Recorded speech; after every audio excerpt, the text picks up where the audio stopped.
understanding of your eyes would be enlightened. Because God is way bigger than your mind can see.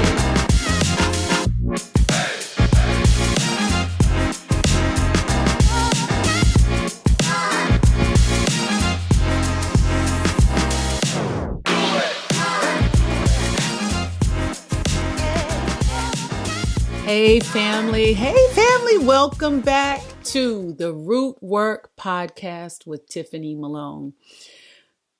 Y'all, we got work to do today. I mean, this word right here, let me tell you, it came to me first for me, and I got to tell you, it whooped up on me, got me right. You ever had like God speak to you and you realize that in the most gracious way that only God can do, he was straight up correcting you, straight up telling you, turn it around and get on track before this was one of those for me. And so I wanted to share this with you guys today because I am sure that in the same way that it helped me, that it blessed me, that it brought me to a place of decision, a place of really repentance, that it can do the same for you. And so I want us to get into it. But before I do, thinking about this kind of reminded me of something that I notice that we do from time to time. It becomes more noticeable, especially with social media, because things, phrases, cliches, what have you, seemed to have, at least over the course of time that I've been alive, since I've seen, social media just really blow up. I've been able to sort of watch some of the trends. Things have such a shorter lifespan now because the community, right? The worldwide community has come to one place or one of a few places, right? And we can all be having the same conversation.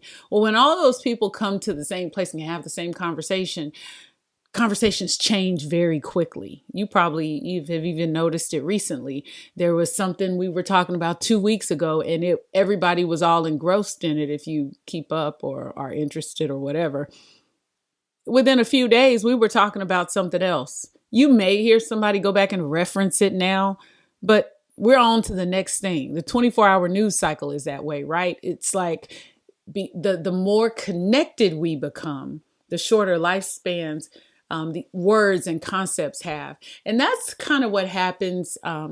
I've told y'all before, in my former life, I was an HR leader and I worked in human resources. I've done a lot of work in human resources leadership and some other things. And one thing we were really good at was renaming things. We even had jokes amongst ourselves about how we would put really, really good names on difficult things. And I'm noticing everybody kind of does it in life, right? So, it's kind of like if you get fired, we don't really call it fired anymore. We turned it into terminated, but now it's separated, right? The company has separated from you. It's just, you got a separation notice. And so the word becomes kind of nebulous. You don't really know what really happened when fired was just really, really point blank word, but it's like got a negative connotation, right? So we just do new words. Separated, it's like the word we use. Or maybe for you personally, it's easier for you to say, I'm not lazy, right? I struggle with comfort. Maybe that's a way, or this one is good because I've personally used this one before. I'm not fat. I'm just big bone. I'm just thick. This is how they make them in my family, right? Right. Besides, obesity is a disease and everything now. So that makes it even better. And so, sometimes it's like, I'm not passive. I'm just not confrontational. I just don't like confrontation. Right. And so what we get into because the world is so small, we communicate so much. We get these politically correct ways, right, of saying things that sort of make us feel better about describing difficult, even condemning, I don't know if that's the right word, but hard things we don't want to accept about ourselves, maybe even things I don't know, need to change, right? So if we can put a nice word on it, that's nice enough so that I have the courage to talk about it and I can say it in this way, it's better. And I don't really have to look at the reality of what I'm saying or the reality of what I've done or the reality of the situation that I'm in, right? And so we're doing that a lot. But what that can tend to do for us is let us sit there, because we're not only saying the words into the hearing of other people, we're saying them back into our own hearing. And so when we don't speak on things in the full totality of the truth to let the reality of it hit, it's like it's a level of dysfunction that we create amongst ourselves. We sit in our own dysfunction and we put a really nice, neat label on it. And the neat term that we use helps us function in dysfunction. There's another word that's got a great term that I know you're familiar with, or you're probably familiar with. You guys know that I am a coach and a consultant by trade. And two of my clients just this week I was talking to in separate, coaching sessions. And this concept that I know you're familiar with came up. And it's what I want to deal with us today. The concept is imposter syndrome. Have you heard that term? I'm sure you've heard the term imposter syndrome. So this term was coined. So, Better Up says that two psychologists in the 70s coined this term, discovered it, kind of gave it a definition. And to completely paraphrase the definition, what it is the condition of feeling anxious. And despite being high performing, you don't actually experience the success of your high performance, right? It's the idea of feeling like a fraud or a phony, or constantly self-doubt, doubting your abilities, not feeling competent, no matter what the evidence says, not feeling confident, not feeling like you belong. So no, and one thing that I notice about this in my work and in myself from time to time, I told y'all this word hit me, is that it's not a matter of not having produced results. That's really not what's at work here. What's at work here is what you believe about yourself. Because where imposter syndrome really does its best work is when it's time for you to move into the next thing. And then when you don't really believe, right, you should, or that's for you, or no matter how gifted, or no matter, how much evidence there is that you are graced for this, right? That God has given you the ability, that you have the talent. It doesn't matter if you don't believe it. And so I believe the entire purpose of imposter syndrome is to keep you out of next, keep you out of exactly the purpose that God has for you. And the reason I brought up kind of the labels that we tend to put on things when I started this is because I think imposter syndrome is one of those labels. And I'll tell you what I think it's for in a minute. But I'm going to tell you, earlier this week when this hit me was when I was studying, and I happened upon Numbers chapters 13 and 14. And I was reading this, and then I listened to it, And I called my husband when I got through reading it, and I said, "Do you remember the story of such and such and such?" I was so excited because the word started speaking to me, and it started speaking to me about this. I think it has something to say to you too. So Numbers chapter 13 and 14, y'all probably already know the story. And this is a Bible story. I know that these psychologists, academically coined this phrase, this definition in the 70s, but the Bible's like thousands of years old, and it's been talking about this for a real long time. So appreciate your work, but I want to really hear what God has to say about this. In Numbers chapters 13 and 14, it's the story of the children of Israel, and they have been delivered from slavery, from bondage, from Egypt. Moses is leading them. Now, y'all remember this. If you've been to Sunday school for half a day, you know about the 10 plagues, right? That God did through Moses. And then you know that at the end of it all, they walk out, they strip the Egyptians of all their wealth. God decimates Egypt, essentially. And then they get to the Red Sea. And just when it looks like they're trapped, y'all saw Prince of Egypt, didn't you? That's like a classic, right? Just when it looks like they're trapped, Moses raises his rod, God parts the sea. Now he does this in front of the very people in this story. And that's important to notice because there's so much evidence, right? And so then they cross the sea, and geographically, we know they go into sort of a desert or wilderness area, right? Well, he had promised before they were slaves, their fathers, all the way back to Abraham, Isaac, and Jacob. I'm going to give you a promised land. It's going to be the land of Canaan. This is going to be your land. Your descendants are going to settle here.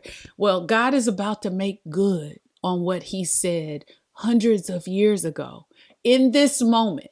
So they are in the wilderness. The wilderness is right next to the land, the promised land. And so God says it's time for us to, go spy out the land. Because that's what we're here for, right? I brought you out of Egypt. I brought you into the wilderness because I'm taking you to your promised land. And so this is what happens. God says, now I want you to get 12 men. And I want you to get these men, and I want you to have them to go look at the land that I'm going to give you. Okay. And so I want you to spy it out. I want you to tell me, see what you see. So Moses does what God says, and he gets 12 men.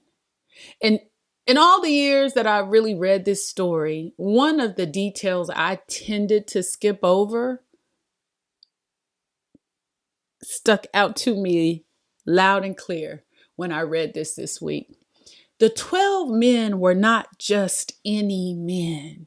They were 12 leaders, each of their respective 12 tribes. Y'all, that's real important. John Maxwell said, and I believe he said correctly, leadership is influence.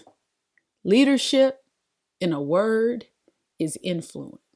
And so the men that are going to spy out the land are heads of their respective tribes. Each of them, hundreds of thousands of people in each tribe, so to speak. And so God calls them, go check out the land. And so they go. They go for 40 days. They see the land. They come back and they tell what they saw. They don't just tell what they saw.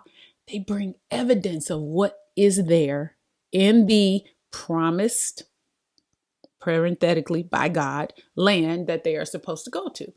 And what do they tell? They say, wow, we saw giants in the land. We saw fortified cities. We saw these people that were there. The land is indeed filled with milk and honey, and the grapes that were just in season are so big, we needed 2 people to carry them back on a pole. See, here, have a look. And they showed the sample. But then the more they began to talk, most of the spies who went, the leaders of the people, said, we saw giants. And to them, we saw giants, and we looked like grasshoppers to them.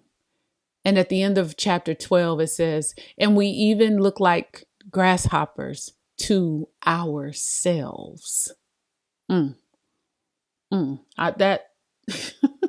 That's deep. There's no way we can take this land.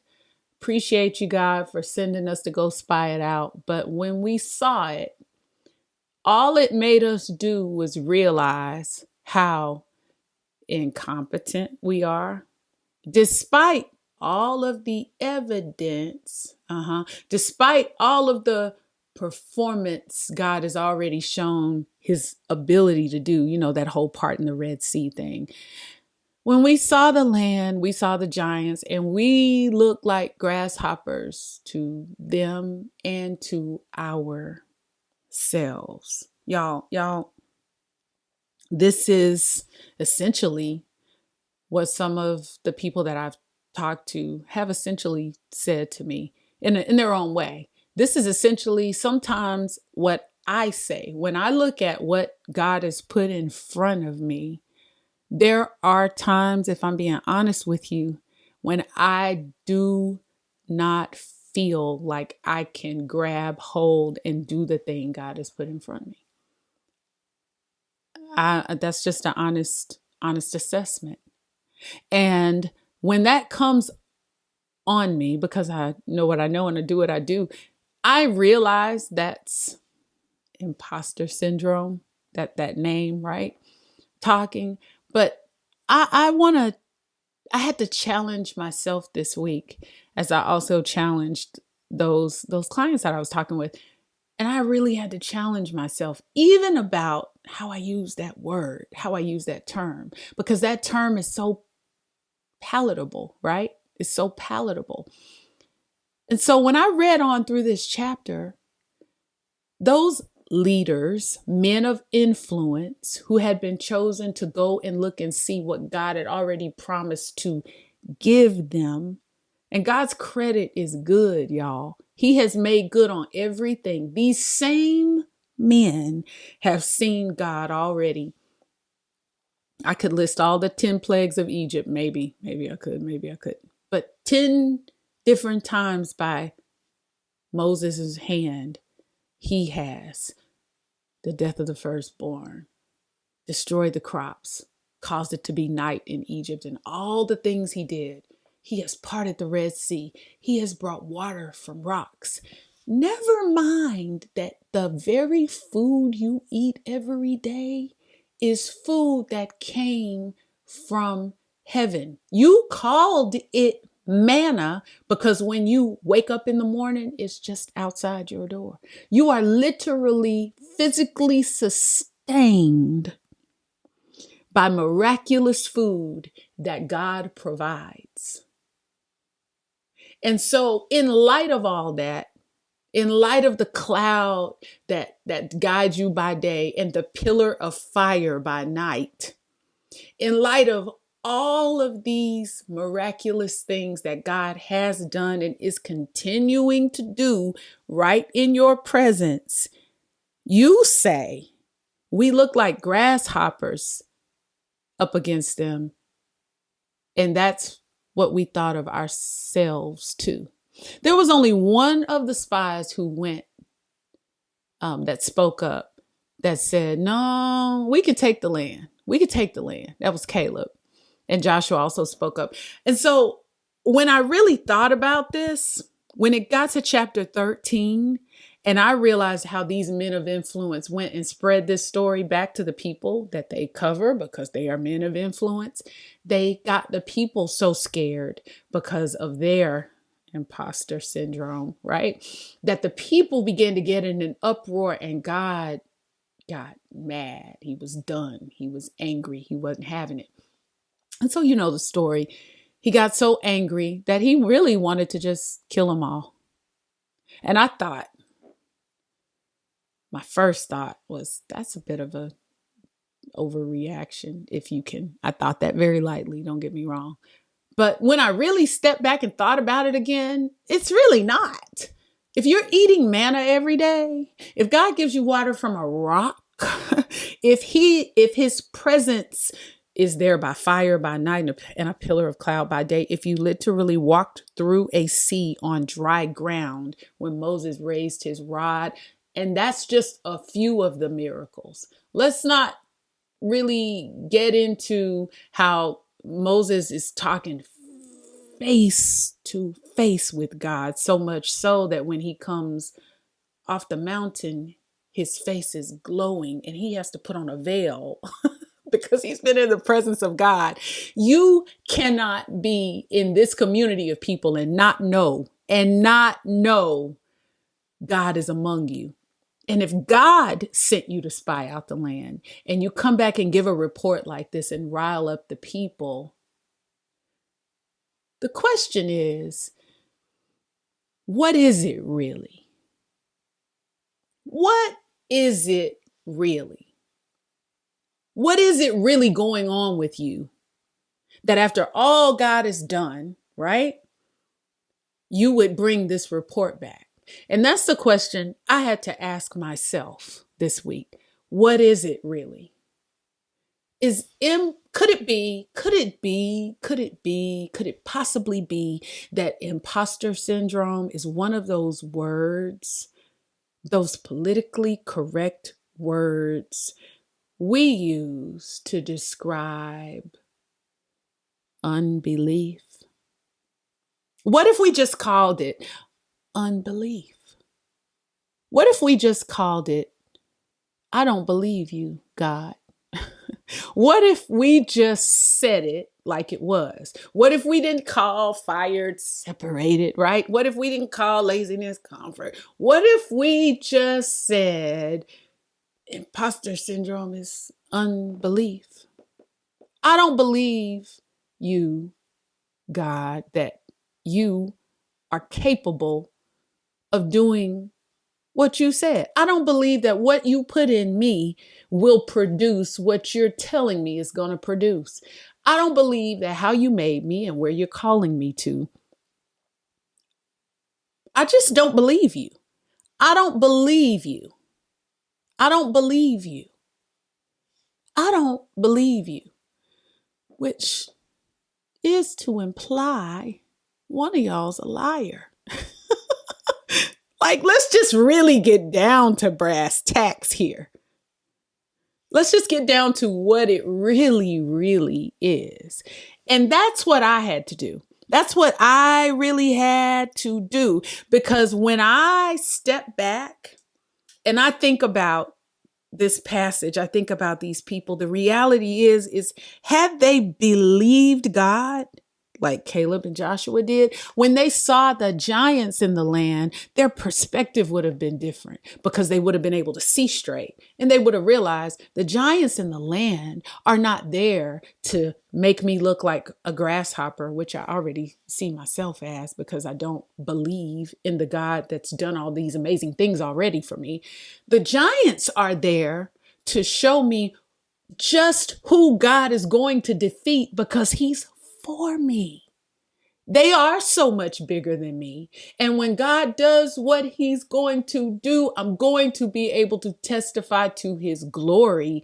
There were giants in the land, but because we believed God and we stepped up to the plate, they are defeated. That's what a believer would think, right? When they saw those walled cities, those fortified cities, you could say, there's no way we could take that city. That's what an unbeliever would say, or someone with imposter syndrome. Well, we're not even going to say that no more. That's what an unbeliever would say, someone who does not believe. Somebody who believes the word of the Lord would say, We won't even have to build walls to protect ourselves from enemies. Well, when you look at what God is doing, he's taking us into a land, a city like, oh, I don't know, Jericho, with walls that already exist. And it's already laid out for us. He's going to do something amazing that is going to hand this city over to us. And if you keep reading the Bible, which I encourage you to do, just keep on reading, you'll find that that's exactly what he did, right? It's all about your perspective. It's all about what you believe. It's all about what voice you listen to, right? You could see these good crops and you could say, oh, these are the good crops from the land. Or you could say, this is the milk and honey God has been talking about all the time. See, however you see it and whatever it is you believe, whatever voice you're listening to is what determines how you see it. And this is a principle for life. Are you hearing me? How you see it, your world view. I write about this in my book. Your world view, how you choose to see it, is everything. And it's all hinged on what you believe. Or should I say, who you believe. Because plenty of voices are talking to us on an everyday basis, right? You're going to walk after the flesh, or you're going to walk after the spirit. In the garden, there was the word of the Lord, or there was what the serpent said. Here, there is the 10 spies version of events, or there's what Caleb and Joshua said. And what makes the difference between all those different versions of stories, which lead to different versions of life and different outcomes, is who you believe, right?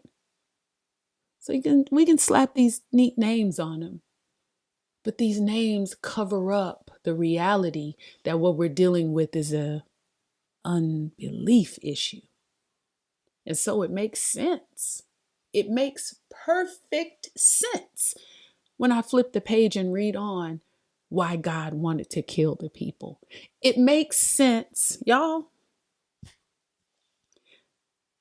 After Moses interceded for the people that God was going to just kill. I'm going to kill these people. And Moses, I'll just make a new nation out of you. This is how mad he was, right? And so Moses intercedes for the people and he says, please, please, please, please, God, don't do that. Don't do that. The nations will hear about it and your glory will be at stake. And so God says, okay, but I'm going to tell you what, since that's what you choose to believe, in lieu of all of the 10 plagues of Egypt that you saw me do, in lieu of the Red Sea that I parted, that we will be talking about for the rest of the pages of scripture, that miracle was so amazing. In lieu of the manna that I feed you with in the wilderness, all 2 million of y'all every morning. In lieu of the water that gets produced from rocks, in lieu of how I sent quail, and even how I punished you and sent serpents, and then how I punished you and had you look upon a brazen serpent and you were all miraculously healed. And that's not even all that God did. Not to mention what he wrote on tablets of stone with his own fingers. None of that. If all of that hasn't convinced you that I can do what I said I could do, God says, I tell you what, for every day that I let you see what I would have given you, for every day you looked at walled cities and you looked at giants and you looked at good crops and you looked at homes you were not going to have to build, and you looked at already stood up cities that I told you they might be living in them, but those are yours. I have promised it to you. Somebody might be occupying it. They're just holding it for you. They're upkeeping it. They're keeping it maintenance because that's your stuff. For every day that I showed you what I had for you, and then you still came back and said, I don't believe you. It's going to be a year that you will stay right here in the wilderness. That's 40 years for 40 days. That's what unbelief is to God. That's what it is. 40 years for 40 days. Let me drop this. Let me drop this other nugget off, because you know, when the in this passage, when the spies are riling the people up, and there's no way we could do this. There's no way, we can take this land. It's not possible. We need to just go back to Egypt. Y'all, there is no Egypt. Egypt as you know it is gone. Egypt as you know it is done. Y'all do remember those 10 plagues, don't you? You remember when God sent the flies. You remember when he sent the locusts and how they decimated the crops. You remember that, right? So all the crops that when you all were slaves used to harvest are no more. You remember the when you left Egypt, how God caused all of the Egyptians to be favorable to you, and they gave you their wealth. They don't have the money they used to have. They gave it to you when you came out. You remember the firstborn, even the firstborn of Pharaoh. You remember that plague, there's been a serious population upheaval in Egypt. You remember even that their army, the army that came to get you, to take you back, that's when the Red Sea closed in, and that whole army was drowned in the Red Sea. Egypt as you knew it is no more. And listen to me, hear me what I say, listen to the words that are coming out of my mouth, to quote Bernie Mac. Whatever it is you left to begin to follow the voice of the Lord, there will be a temptation that does not come from the Spirit of God that will say, maybe we could just go back. But listen to what I'm saying. Ain't nothing back there. There's nothing. It there in the purpose and the plan of God's whole purpose was to prepare you for here, so that here you would do the thing you are toying with, not believing God about doing. And if you think, whether it's a relationship, because you are lonely now and God has called you out of a dysfunctional relationship, and you think, well, maybe I should just go back. Back don't exist. The back is whatever picture of back there was, it's not there. When God calls you to something higher and you take the step, and then you get scared when you take the step and you say, I think I'll just step back. Back is not there. Back is not what you think it was. There was no Egypt, at least not as it existed in the mind of the Hebrews. The height of Egyptian power, where they were having to build pyramids. Egypt is probably picking up the pieces, trying to get their whole country back on track after God dealt with them with their unbelief. What you think you're going back to ain't there. And that's a word for all of us. When God calls you out, the only path is forward to what he tells you. And whatever picture you have of back is gone. You have to believe his word, because he is crafting future and purpose in front of you. There is no back. There is no back. I just needed to drop that off for somebody. And so 40 years, because there was no back, God said, y'all gonna hang out in the wilderness. I'm not gonna send you back to slavery. You're gonna be stuck in the wilderness, wandering, since this is what you would prefer instead of going to take the land that I promised you, me who cannot lie, that makes good on every single thing I've said, that has already shown who I am. My credit is good. Since you didn't believe me, I'm just going to let you wander here in the wilderness 40 years. And not a one of you, except the two who saw the land and believed the word that I said, over 20 is going to go. Y'all will stay here till you die. Y'all, that's scary. It's scary. It's scary because if you decide to keep calling a thing, if I decide to keep calling imposter syndrome by this palatable name and not recognize that what it is the inclining of my ear to the wrong voice.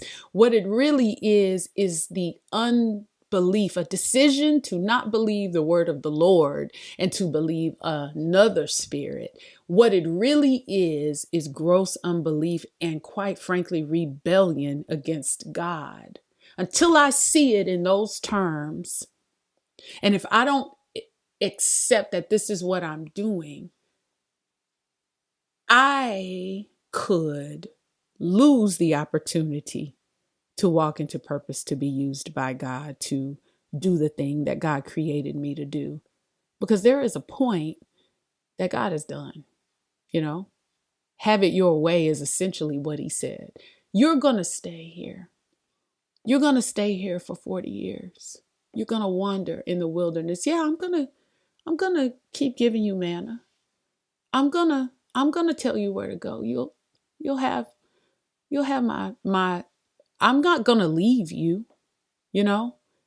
I'm not going to just let you die out here in the wilderness with no food and no water and without the things you need. I will protect you. You are my people, but you're not going to the promised land. And really, for us, the question is, like, what's the root and what's the work, right? Let's talk about this root work. We have to call it what it is. It's not imposter syndrome, it's unbelief. Because the reality is, imposter syndrome really isn't wrong if you're depending on yourself and yourself alone. Well, if it was just the spies, just this ragtag bunch of used to be slaves wandering around in the wilderness trying to take over civilized nations, I could see the report that the spies gave. You should be afraid. If it's just you, and if all you have in tow is just what makes you you, right? Going into places that God has told you, I want you to take territory here. If it's just you and God has said, this is where you're going, I could see you looking at it. For me, if it's just me and I look ahead to the things God has called me to, they look too big for just me. They look overwhelming for just me. They look impossible for just me. And they are. And they are for just me. God dealt with the Israelites like he did, and God is going to deal with us like he is, because it's not just us. We have if you are baptized, born again believer, you have the indwelling of the Holy Spirit, God in us. We are the body of Christ. We are kingdom. And God does his work and his business in the earth through us. So when I show up as an ambassador of the kingdom. I show up with the power and the authority of the king. I show up to do business on behalf of the king. And everything that the king has when I show up shows up with me. Now, If you see yourself that way, if you believe the word of the Lord, there is no place for unbelief. Because what we know about God is that without faith or without believing he is who he says he is, it's impossible to please him. What we know about God is everything the word says about what he's capable of doing. We know that he is capable of immeasurably more than we could think or imagine, than what we could ask or think. What he's able to do when I allow him to embody, when I stand up as an ambassador of the King, there are limitless possibilities. And so really, where does imposter syndrome fit in the life of a believer? It is but a voice you can choose to listen to. Just know that when you listen to that voice, it is because you turned your ear away from the voice of the King. And I don't know about you, but I believe that what God has called me to do in my life, whatever he is going to do, he's got a purpose that he's working through the earth, and he's using his body to get it done. I am a member of his body, and he wants to use me to accomplish his purpose. And I don't know about you, but I'm not interested in wandering around in the wilderness for 40 years. Because what are you wandering around in the wilderness with? The memory of the day you chose to listen to the wrong voice. You're wandering around with the knowledge that you're wandering here and you will wander here till you die.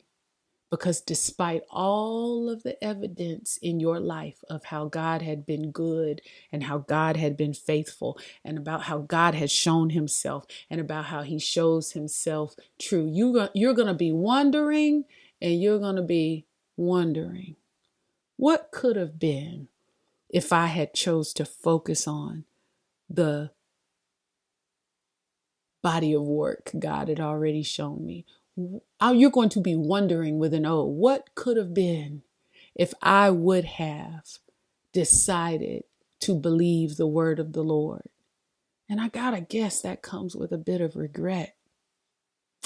I gotta guess that comes with a good bit of disgust, probably. You got 40 years to think about it. I don't know about you, but I don't want that to be me. I don't want that to be me. And so what our work is, what our root work is to uncover, first of all, the mask of seeing things palatably that are outside of the will of God. So for me, especially as it pertains to me, and I hope for you as well, I don't call it imposter syndrome anymore. It's just unbelief. It's unbelief. And I'm going to have to wrestle with unbelief. And when I take the politically correct tag off of it, right? When I take all the little neat things that make it easy to go down, the nasty cough syrup, and they put all the sugar, and when I peel that all back, I want to see it for what it is, because that's not necessarily pleasant to look at, but it's empowering to a point of a decision. I am a believer, and that includes what God has said he has for me. And I don't know about you, and I don't know if this is something that you've wrestled with, but I want to peel back the layers of it for you. And I want to empower you to believe the word of the Lord. I don't think it's any accident. that the King James Version of the Bible, if I'm not mistaken, calls the 10 spies an evil report. It's not just a negative report. It's not just a negative perspective. It was called an evil report. And I don't think there's any wonder it's called that. So that's the root work. I want you to take that with you as you keep traveling through life, through purpose, on your way to purpose, to your next, to the thing God has called you to. If you're an ambassador of the King, if you're kingdom, if you live by faith, that has no place in our lives.